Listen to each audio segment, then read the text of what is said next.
Hello everyone, मैं Deepika from Utti overseas. Welcome back to our YouTube channel. So आज ये video उन लोगों के लिए है जो ऑलरेडी ऑस्ट्रेलिया जा चुके हैं या जाने वाले हैं, जिनका भी वीज़ा आ चुका है for sub class 462, that means Australia work and holiday visa. So हमने क्या देखा है, जो हमारे अपने क्लाइंट्स हैं उनसे हमारा जो एक्सपीरियंस रहा है, जो ऑलरेडी जा चुके हैं, बहुत ही ज़्यादा कन्फ्यूजन है कि हाँ उनको किस टाइप का काम करना पड़ेगा या कोई स्पेसिफिक काम गवर्नमेंट ने बोला है जिसको करने से वो second work and holiday visa के लिए एलिजिबल हो सकते हैं। सो आज ये वीडियो उसी के रिगार्डिंग है, उसी पे आपको पूरी क्लैरिटी मिल जाएगी कि आपको कितने देर का काम करना है उस पर्टिकुलर जगह पे या पर्टिकुलर फील्ड में जो उधर की गवर्नमेंट ने दी हुई है। क्योंकि क्या है ना कि अगर आप वो नहीं करते हैं तो आप एलिजिबल नहीं हो पाएंगे, आपको 1 साल के बाद आना पड़ेगा वहाँ से वापस।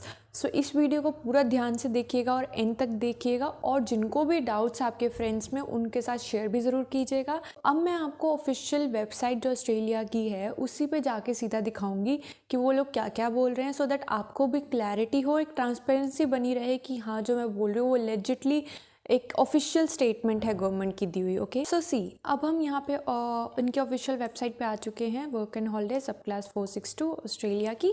सो सबसे पहली बात, बेसिक एलिजिबिलिटी, ये जो इन्होंने first holiday work and visa के लिए हॉलीडे वीज़ा के लिए रखी थी, जो कि थी 18 ईयर्स टू 30 ईयर्स की एज होनी चाहिए, वही सेकंड के लिए है। ठीक है, तो इसका ध्यान दीजिएगा। उसके बाद ये लोग बोल रहे हैं कि you must have an passport from an eligible country, of course you have your Indian passport. उसके बाद they are saying that you can do any kind of work while you are here. अब वो लोग बोल तो रहे हैं कि आप कोई भी काम कर सकते हो जब आप वहाँ पे जा सकते हो, बट अगर हम नेक्स्ट पॉइंट देखें तो इसमें ये लोग बोल रहे हैं you must have completed 3 months of specified सब class 462 work.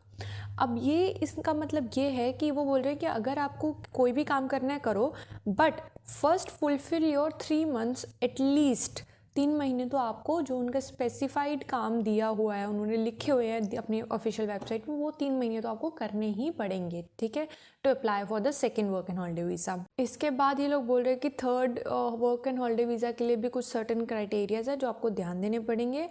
Again second work and holiday visa भी आपका 12 months का स्टे होगा, आपको फिर से एम्बेसी फ़ी पे करनी पड़ेगी $650, जो यहाँ पे लिखा हुआ है ऑस्ट्रेलियन $650 एम्बेसी फ़ी आपको पे करनी पड़ेगी। उसके बाद अब हम इसकी डिटेल्स में जाते हैं। इससे पहले हम देखते हैं कि आपकी जो एलिजिबिलिटी है सेकेंड के लिए वो क्या रहेगी।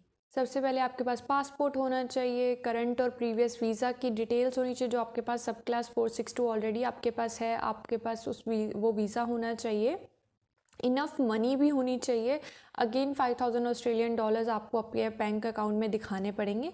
और उसके बाद स्पेसिफाइड वर्क, जिसका सबसे मेन चीज़ कन्फ्यूजन है, स्पेसिफाइड वर्क अब क्या है।